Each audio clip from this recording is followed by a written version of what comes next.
Ayun mga Lodi, ngayong araw nga pala is magtatanim tayo ng mais sa Barangay Benavista. Kaya tara, samahan nyo kami. Ayun nga pala yung mga kasama nating magtanim mga Lodi. Sa mga magpapatanim po pala dyan, PM nyo lang po ako.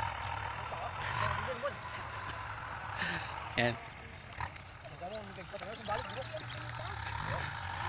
Ayan guys, uli. Sa mga gusto pong magpatanim, i-PM nyo lang po ako. Mano-manong pagtatanim ng mais. Ayan. Ano po, masayang kaputang naman yan. May partida pa po yan. Lasing pa yan. Lasing pa yan. Ayan.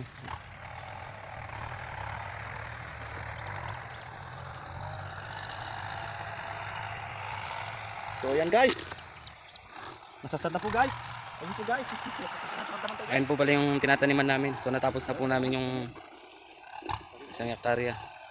So ito naman po yung susunod naming titirahin. Ayan. Naararo na po mga Lodi. Ayan mga Lodi. Kasama din pala namin si Komang Bayawak. Ayan. Tanim pa lang. Legit na.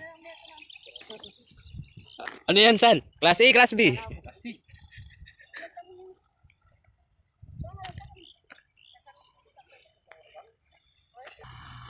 Guys, tingnan nyo naman yung tinataniman namin.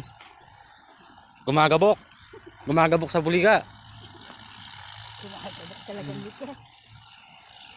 Ayan yung mga kasama natin.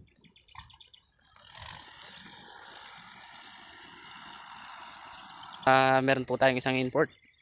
Si Darangana, ayan, shout out. Ayan.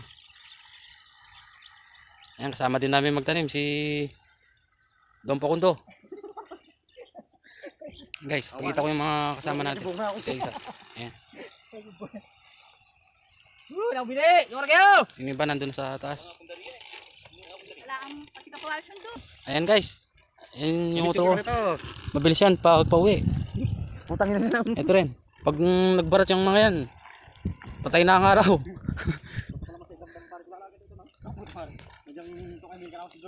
Katapos ko lang ang pag-aaralan pare. Ayan guys, natapos na namin itong Betong nakusa ng kabila, itong isang hektarya.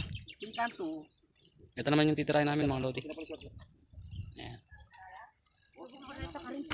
Ayan mga Lodi, nagre-ready na yung mga kasama natin. Ang bigla ko yun, nakaturang. Ano na? Tama ko yun. Tumang yan. Ayan nga pala yung gamit namin binhi. Saan kita?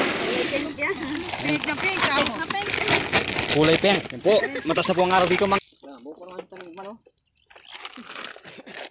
Saktunin.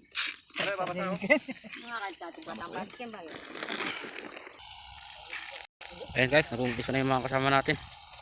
So, magsakan na din natin. Hindi ako maka-video na ano eh. Ayan mga Lodi, hanggang dito muna yung video natin. Palike and share naman po na itong video ko. Thank you.